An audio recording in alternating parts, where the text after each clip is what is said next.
আমাদের home already শেষ, হোমের অলরেডি কার্যক্রম শেষ। এরপর ফাইলটা খুব গুরুত্বপূর্ণ। ফাইল মেনু চলে যাচ্ছি। দেখেন ও দেখাচ্ছে হোম, কারো কারো হোম জিনিসটা নাও আসতে পারে, কারো আসবে, প্রবলেম দেখা দিতে পারে অ্যাপসে। হোম হচ্ছে কি, আমি কি নতুন একটা ডকুমেন্ট নিব যেটা আবার নিউতে আসছে, আমি কি ওদের বানানো ট্যাম্পলেটগুলো ইউজ করব? এক একটা ডকুমেন্টকে ট্যাম্পলেট বলে, ঠিক আছে? আপনি ট্যাম্পলেট চান, দেখি মোর ট্যাম্পলেট চান, ওদের বানানো, আমি ক্লিক করে দেখেন অনেকগুলো ট্যাম্পলেট বানানো। ওকে, আপনি যে সার্টিফিকেট চান ওদের বানানো, তাও মেবি পাওয়া যাবে, এখানে সার্টিফিকেট পাওয়া যাবে, মেবি না পাওয়া যাবে। দেখেন ওদের অনেকগুলো সার্টিফিকেট বানানো আছে যেগুলো আপনি আপনার বিজনেস পারপাস ইউজ করতে পারবেন। এগুলো যেগুলো নেট ছাড়া কাজ করবে না, আপনাদের এখানে আসবে না, এগুলো নেট লাগবে, অ্যাকাউন্ট লাগবে, অ্যাকাউন্ট ছাড়াও আসে। এগুলো আপনি বানাতে পারবেন খুবই সহজে, এগুলো ছাড়া আপনি নিজেও বানাতে পারবেন, সেটাও একদম কোর্স শেষ বলতে কি ওয়ার্ড শেষে। আচ্ছা, আমি যখন এই ট্যাম্পলেটগুলো দেখতে তখন নিউতে নিয়ে আসি। নিউ কেন? নতুন একটা ডকুমেন্ট খুলতে গেলে আমি নিউটা ইউজ করব। আমি এখানে ব্যাকে যাচ্ছি, নিউতে ক্লিক করি, ব্ল্যাঙ্ক ডকুমেন্ট, দেখেন ডকুমেন্ট 2 হয়ে গেছে, ডকুমেন্ট 2। আমি নিউ থেকে বারবার এভাবে নিউ ডকুমেন্ট কি করতে পারবো, ক্রিয়েট করতে পারবো। ইকুয়াল আমি চলো লেখা দিচ্ছি, এটা ডকুমেন্ট 2, তাহলে আমার 1-এ কি দেখাচ্ছে, 1 হচ্ছে আমার আগে কাছে ডকুমেন্ট 1। ওকে, এরপর ফাইল ওপেন। আমার যদি পূর্বে কোনো ফাইল থাকে সেটা আমি ওপেন করতে পারি। পূর্বে যদি কোনো ফাইল থেকে থাকে যেটা আমার এখন ওপেন করার দরকার, সেক্ষেত্রে আমি ওপেন যেটা আছে অপশনটা ইউজ করে ওপেন করতে পারি। ওপেনে ক্লিক করি, দিস পিসি, তারপর হচ্ছে আমাদের ডকুমেন্ট চলে যায়। যেহেতু এখানে ডেস্কটপটা নাই, ডকুমেন্টে ক্লিক করি, ডেস্কটপ, দেখি ডেস্কটপ কোনো ফাইল নেই। কেন নেই? আসলে এটা কিছুক্ষণ আগেই আসছে, ঘন্টাখান আগে সার্ভিসিং হয়ে আসছে, ঠিক আছে? তো সব ফাইল কেটে ফেলা হয়েছে, মানে সিলেক্ট লিঙ্ক কোনোটা নাই। ওকে, এটা আমরা একটু পর দেখবো। ইনফো মানে ইনফরমেশন, আমি এখন ক্লিক করি নাই, এখানে পেজের বিভিন্ন ইনফরমেশন থাকবে। ক্লিক করে দেখেন সাইজটা কি, আমি এখন A4 না B4 না লেটার না লিগেল, এখন কি আমি কি ডিক্লেয়ার করি নাই, অ্যাসাইন নির্দিষ্ট করে বলি নাই, ঠিক আছে? পেজ কয়টা? একটা দিচ্ছি। ওয়ার্ড কয়টা? 248টা। কতক্ষণ সময় লাগছে? 56 মিনিট। টাইটেল কি? টাইটেল যে আপনি লিখতে, দিস ইজ মাই ওয়ার্ড বা বুক। ট্যাগ কি? ট্যাগটার মধ্যে SEO তো লাগে, সার্চ ইঞ্জিন অপটিমাইজেশন, যত দ্রুত খুঁজে পাওয়া যায়, এটা ট্যাগের কাজ। এটা আলাদা একটা কোর্স বলতে পারেন, SEO, ঠিক আছে? আপনি ট্যাগ দিতে পারেন কি, ওয়ার্ড, শুধু ওয়ার্ড। কমেন্ট, এই কমেন্টটা আমরা পাবো কোথায়? ইনসার্টে কমেন্ট অপশন পাবো, ইনসার্টে কমেন্ট অপশনটা পাবো। চাইলে কমেন্ট করতে পারেন, এখানে কোনো মন্তব্য করে রাখতে পারেন। মন্তব্য যেমনটা আপনার ফেসবুক, টুইটার, ইনস্টাগ্রামে মন্তব্য করেন, কারো ছবি দেখলে ভালো লাগলে, ঠিক আছে, কমেন্ট করেন, এরকম কমেন্ট করতে পারেন যে ডকুমেন্টটা ভালো লাগছে কিনা। ক্লিয়ার? এরপর দেখেন রিলেটেড ডেটস, কখন তৈরি হয়েছে, অথরকে, অথর যেহেতু এটা উইন্ডোজ যে দিবে তার নাম দেখাবে, আপনি চাইলে আপনার নাম লিখতে পারেন। অথরকে, অথর সার্ভার, কারণ আমি লিখছি, এটা আজীবন সার্ভার নামে সেভ থাকবে, চাইলে কাটা যাবে, ঠিক আছে? যখন এই যে প্রোটেক্ট, এখানে অনেক অ্যাডভান্স কাজ আছে, কেউ উল্টাপাল্টা গুতগতি করেন না। কারণ হচ্ছে কি, এই প্রোটেক্টে যখন আপনি পাসওয়ার্ড সেট করে দিবেন, এটা আর ভাঙতে পারবেন না। ওই এখানে দেখাচ্ছে কেমন, আমি এটা স্ক্রিন দেখাচ্ছি, কেমনে তো দেখাচ্ছি ভাই, তো কেমনে আপনি স্যার কেমনে আপনার বিশেষ আমি দেখাচ্ছি না ভাই। এই যে এখানে, তো এটা নিয়ে আমাদের গুতগতি করেন না, করলে আপনার প্রবলেম হয়, পাসওয়ার্ড ভুলে যাবেন, ডকুমেন্ট শেষ। ওকে, অন্য উপায়ে পাসওয়ার্ড ব্রেক করা যায়, এটা আলাদা হ্যাক্স, এটা কিন্তু এখানে রিলেটেড না, মানে এখানে পারবেন না ওয়ার্ডে, ঠিক আছে? এগুলো কথা বলেন না, রিকভারি করার জন্য ম্যানেজ ডকুমেন্ট, কোনো রিকভারি নাই, রিকভারি আমার একটা ফাইল আমি সেভ করলাম না, মুছে গেছে, সেক্ষেত্রে আপনি এখানে রিকভার করতে পারেন। ওকে, এরপর চলে যায় সেভ। আমি যে ফাইলটা বানাইছি এটাকে সংরক্ষণ করব, কি করব? তাহলে সেভ করতে হবে, ফাইলে গিয়ে সেভ, লোকেশন বলতে হবে দিস পিসি ডেস্কটপ, এটা আমার ফাইল, বা ভিডিও প্রোভাইডেড পাওয়ারফুল, এটা থাকবে। ওকে, আর সেভস টাইপ, এটা অনেক কাজ, চেঞ্জ করার তোমার প্রয়োজন নাই, যখন আমি কাজ শেখাবো তখন চেঞ্জ করে, ঠিক আছে। ওয়ার্ড ডকুমেন্ট থাকবে, কারো 2016-19 আসতে পারে, ওটা যেন কারেক্ট থাকে, বা ওয়ার্ড ডকুমেন্ট যেন থাকে। সেভ করে দেখেন, এখন ডকুমেন্ট চেঞ্জ হয়ে কি হয়েছে, ভিডিও প্রোভাইডেড পাওয়ারফুল, এর টাইটেল একটা ফাইল ক্রিয়েট হয়ে গেছে, দেখেন এই চলে আসে, দেখছেন। এখন আমি যদি এটা কেটে দিই, দেখেন এটাও কেটে দিচ্ছি,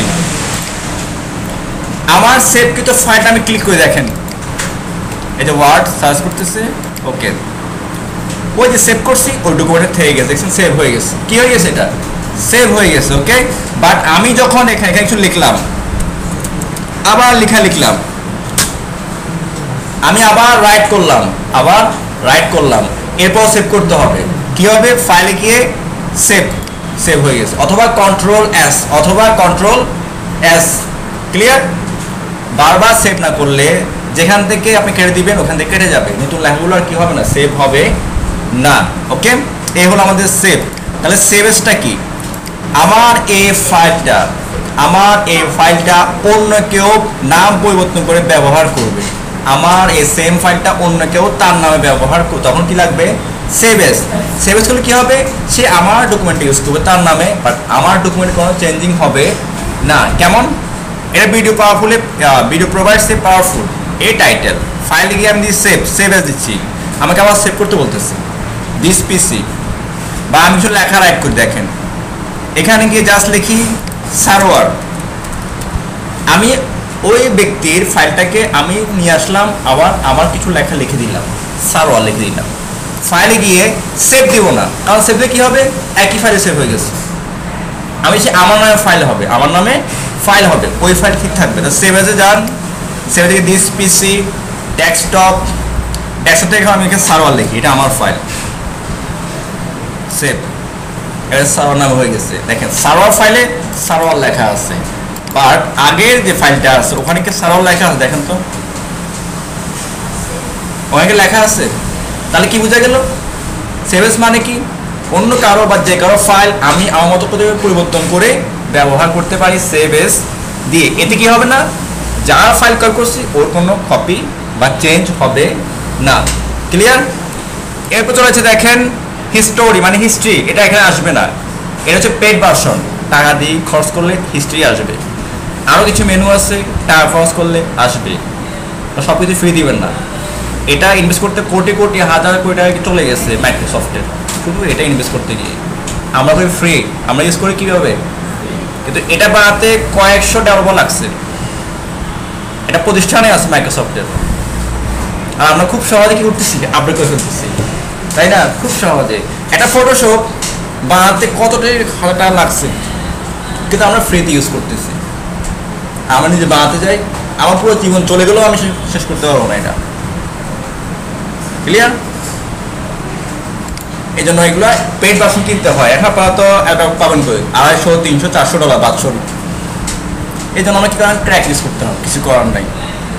আপনি যখন জব করবেন, ফ্রিল্যান্সিং করবেন, তখন আপনার সিকিউরিটি প্রায়োরিটির সাথে আপনি কিনে নেবেন, ওই যে হ্যাক হওয়ার সম্ভাবনা আছে, এখন যে হ্যাক আসে এটা হ্যাক করতে পারবে খুব সহজে, কারণ আমার কোনো সিকিউরিটি নেই, অ্যান্টিভাইরাস নেই, বুঝে আসছে। তবে কাকে করবে, যে সেলিব্রিটি তাকে করবে, অন্য কাউ করবে না, প্রয়োজন তো নাই, তার কাছে কিছুই নাই, ওর লাভ কি, বুঝে আসছেন। ফাইলে চলে যায় প্রিন্ট, এরপর হচ্ছে কি আমাদের প্রিন্ট, আমি যদি প্রিন্ট করতে চাই প্রিন্টে ক্লিক করতে হবে, কত কপি, 5টা কপি হবে, এই পেজটা 5টা কপি প্রিন্ট হবে, 5 লিখতে হবে, তারপর প্রিন্টে ক্লিক করতে হবে, তার প্রিন্ট হয়ে যায়, বাট এখানে প্রিন্টার নেই। আর একটা কাজ আছে, সেটা হচ্ছে কি প্রিন্টারের নামটা সেট করে দিতে হবে, বিভিন্ন কোম্পানির প্রিন্টার আছে, ক্যানন, তারপর ইপসন, তারপর হচ্ছে স্যামসাং, এলজি, অনেক আছে, ওদের মডেলগুলোকে সার্চ করে দিতে হবে, ওদের প্রিন্টারটা আপনি কিনবেন, ওদের একটা সফটওয়্যার আছে, ওই সফটওয়্যার দিলে কি হবে, অটোমেটিকভাবে এখানে প্রিন্টার নামটা পেয়ে যাবে, ওটা সেট করে জাস্ট প্রিন্ট দিবেন, এটা প্রিন্টিং শুরু হয়ে যাবে, বাট এটা প্রিন্ট দিচ্ছে না, পিডিএফ সেভ করতে বলতেছে, কারণ প্রিন্টার নাই, কি নাই, প্রিন্টার নাই। এখানে আরও কিছু অপশন আছে, এগুলো এখানে বলবো না, কারণ এগুলো হচ্ছে লেআউটের option, margin, orientation, size, columns, এগুলো এখানে আছে, এগুলো লেআউট মেনু থেকে তখন বলবো, লেআউট। ক্লিয়ার? আপাতত প্রিন্ট হচ্ছে এটা। যে আমি ফাইলে যাই, প্রিন্টে যা দেখেন same print on page, collated, portrait, letter, margin সবগুলো এখানে যে পোর্ট্রেট দুইটাই আছে। এই সেম কাজটা আমার লেআউট দেখেন, এই যে ওরিয়েন্টেশন দুইটাই আছে। তার ওগুলো বুঝতে হলে আমাকে লেআউট মেনুটা আগে বুঝতে হবে। আমাকে লেআউট মেনুটা বুঝতে হবে আগে, ঠিক আছে? ওকে, এখন চলে যায় কি আছে দেখেন, শেয়ার। আপনি চাইলে যে কোনো বন্ধু বান্ধবকে জিমেল, ইয়াহু বা ওদের আউটলুক মেল আছে ইউজ করতে পারে, যে শেয়ার উইথ পিপল। এখানে এটা ইউজ করতে হলে ওদের অ্যাকাউন্ট লাগবে মাইক্রোসফটের। ইমেল, আপনি ইমেলে অ্যাটাচ করতে পারেন ফাইলটা, অনেকভাবে করা যায়, ঠিক আছে? বাট এখানে করতে পারেন। প্রেজেন্ট অনলাইন, আপনি আপনার ডকুমেন্টটা ওদের অ্যাকাউন্টে দেখাবেন, ওদের ওয়েবসাইটে দেখাবেন আপনি যে ডকুমেন্টটা বানাইছেন। পোস্ট টু ব্লগ, আপনার যদি ওয়েবসাইট থাকে ওখানে পোস্ট করবেন, তাহলে এখানে পোস্ট টু ব্লগ।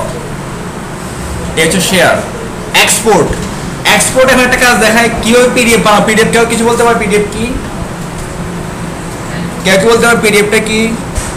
এটা আমাদের এক্সপোর্টে আছে। এক ভার্সন থেকে অন্য ভার্সনে রূপান্তর করতে আমরা এক্সপোর্ট। বলতো পিডিএফ কি? পিডিএফ মানে হচ্ছে পোর্টেবল ডকুমেন্ট ফাইল, মানে ই-বুক, ইলেকট্রনিক বুক, যে বইকে ডিভাইসে পড়া হয়, মানে স্পর্শ করা যায় না, ঠিক আছে? তাকে বলা হয় ই-বুক। এবার ই-বুক কিরকম এবার দেখাই, তাহলে এটা কি এখানে ফাইল কোনো আছে দেখি, এখানে কি দেখা যায়? ওয়ার্ড পিডিএফ ফাইল দেখে আসি কিনা। এটা গুগল ইউজ করা কিছু সিস্টেম আসলে দেখা দিব আমি।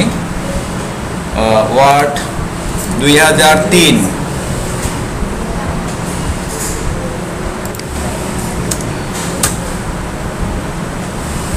এই কিছু আছে কিনা? How to create PDF file. No,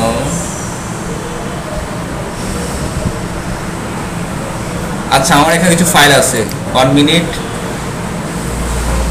যেমন আমি চলে, আপনি সাথে এরকম ইলেকট্রনিক বুকগুলো অনলাইন থেকে ফ্রিতেও নিতে পারবেন, কিনতেও পারবেন, ঠিক আছে? এগুলো ফ্রি। এইগুলোকে বলা পিডিএফ। শুধু এটা বোঝানো আমরা কি ইউজ করি? পিডিএফ এক্সপোর্ট করি। আমি চাইলে দেখেন আমার এই ডকুমেন্টটা যেটা আমি বানাইছি চলে যায়, এই যে এটাকে পিডিএফ বানাতে পারি, ইবুক বানাতে পারি। কি বানাতে পারি? ইবুক। তাহলে আমি ফাইলে যাব, এক্সপোর্ট, ক্রিয়েট পিডিএফ, ক্রিয়েট করবেন। কোথায় করবেন? ডেস্কটপে, পাবলিশ। একটু সময় নিবে। দেখেন আমার এই লেখাগুলো কি হয়ে গেছে? পিডিএফ হয়ে গেছে। দেখেন পিডিএফ দেখেন, বাট আর লেখা নাই। আপনি চান আমি আরও বেশি লিখবো, তাহলে আমি ইকুয়াল র্যান্ড 50টা প্যারা 50 লাইন করে, অনেক বিশাল একটা ডকুমেন্ট হয়ে গেছে। কতগুলো পেজ দেখি তো?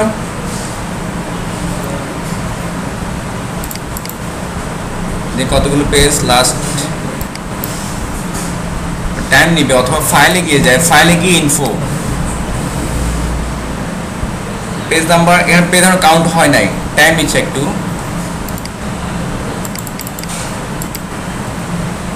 আবার ক্লিক করি পেজগুলো,